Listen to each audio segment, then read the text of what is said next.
I mean, can you put this season and what this year's been like into words?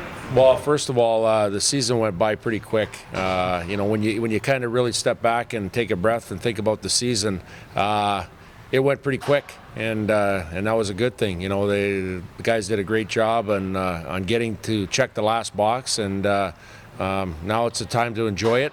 But when you say enjoy it, we got to move forward and try to find a way to get here next year again.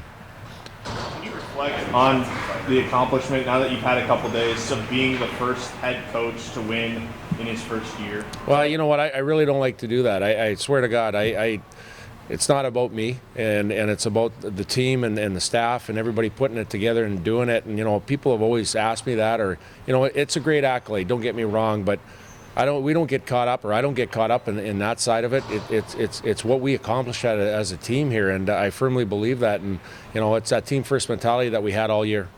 What's next here in the next couple months? Well, a couple of things. Obviously our guys are back here, getting back into school and finishing off strong academically, and then us as far as with the group moving forward here. Obviously our seniors leaving, and I want to make sure that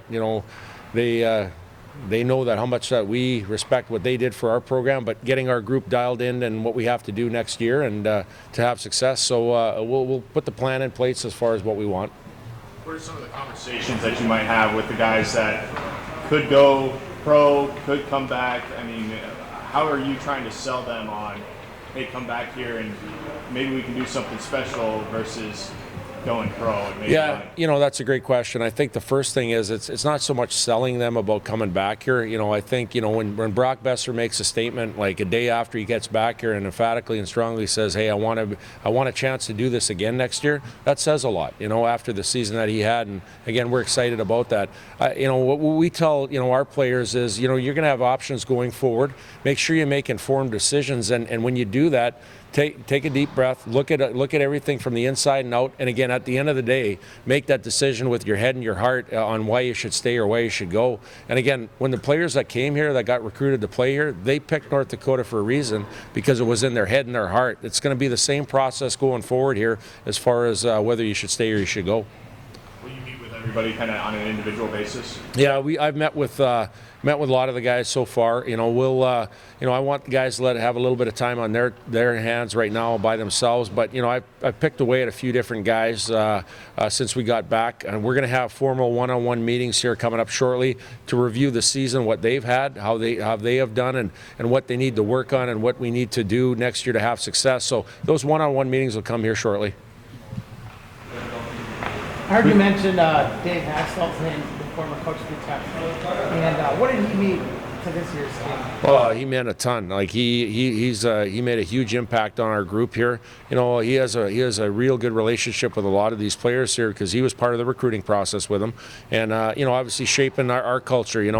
I brought up Gino Gasparini, Dean Blaze. I brought up Dave Haxtell. They all were important parts of the foundation of the blocks that were laid in place here. And again, we use the word culture strong. You might get sick of me saying culture, but again, we have a strong culture. We're proud of it, and it's a lot of organizations that love to have our culture. And again, we make sure that we know that and we keep strong in that area.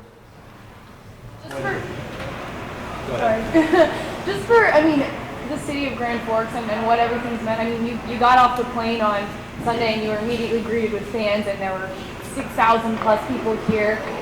Being able to share this moment and this accomplishment with Grand Forks, what does that mean? It's near and dear to my heart. I think everybody on the coaching staff and the people around UND hockey, they have a special story or a reason why it is special for them. Well, for me personally, I met my wife here. She went to UND. I went to UND. I met her here. We raised our family here. I was fortunate enough to play here. I was fortunate enough to coach here. There's a lot of things that go on in my personal life, why it's so special. And again, like I said, we have the best fans in college hockey here in Grand Forks, and again, that's another special thing. So again, like I said, there's a lot of reasons why it's so special. What Gino said to the team on Friday? Gino, yeah, he gave, and again, being fortunate enough to play under him, I've heard a lot of inspirational talks, and he gave a great talk to our guys, very inspirational talk about, I won't get into a lot of it, but, the basis of it was opportunity. He talked about this is an opportunity that you don't want to let pass by, and how special it was, and to grasp it. And he was passionate. He was very passionate, just like the way he did when he was coaching, and it resonated with our guys. I know Troy Stetcher and a bunch of guys said they'll never forget that the rest of their lives, and I truly believe that. And again, like I said, he is. There's a reason why he's won 3 championships. Did winning a title lift the weight off the shoulders of this program?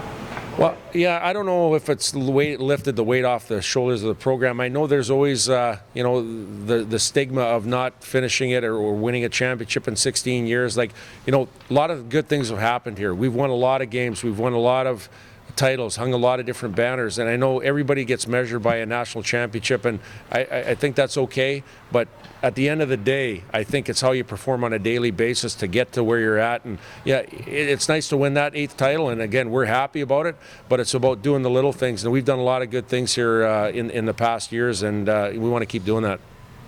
Who's been maybe the most memorable person to kind of reach out to you after you guys have won?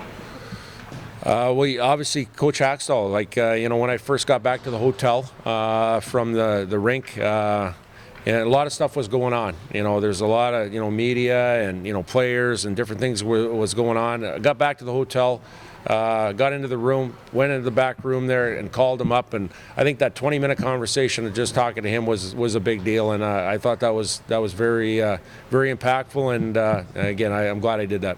Is there anybody else though that reached out to you? My mom and dad. They're getting up there in age where they didn't make the trip from Alberta or whatever, but they were watching on TV, and they were very impactful on shaping me as who I was as a person, and that was a great conversation. I'm proud of you of Troy Stetcher to think he looks like he's maybe going to get a chance at the professional ranks. How proud of you, considering he was such a big building block to your team this year. Yeah, absolutely. Obviously he's got to go through a process here of what he wants to do, but he's laid his heart on the line for 3 years here. And again, not only his play, but his leadership. He was a big part of our foundation of success here. And again, I can't thank him enough. And again, like he's, if he stays, he'll be part of our family. If he leaves, he'll still be a big part of our family here. So again, like he did a great job for us. You're almost done your first full year as a head coach. I mean, going through this process, I know there's a lot of differences versus being, one of the assistants versus being the head coach. What are some of the biggest differences you've had to deal with, this year being the head of the program? Well, dealing with you guys. No, it's been good. Obviously, a lot of different things come at you as a coach. I think basically, just being prepared and making sure that your team is prepared on a daily basis. When you're an assistant coach, you have your own little world that you deal with, and there's a lot of things that go on in that with recruiting and coaching your team and stuff. But as a head coach, you kind of have to look over the whole thing here, and my biggest thing was making sure that our players are prepared and getting the information, and part of that was communication. Like always, every day when our guys came to the rink every day, there would be a TV screen with an itinerary of times of what's going on in the day. And I firmly believe communicating with players verbally or just interacting on a daily basis with players is a big deal as far as just letting them know where they stand. And it might not be just the hockey side of it. It might be, hey, how you doing? How's your family doing? What's going on in your life? Do you need any help? Kind of thing, the care side of it. And I think that, as a head coach, took a lot of interest in doing that. What did Matt bring him in mean to your program? It seems like he bought it right away and was a good addition. Yeah, Matt's been a great addition, and again, I look at both of our assistant coaches here. Dane Jackson has been here a number of years. He does an unbelievable job, has passion, but there was a vacancy. You needed an assistant coach, and there are a lot of great applicants for the position.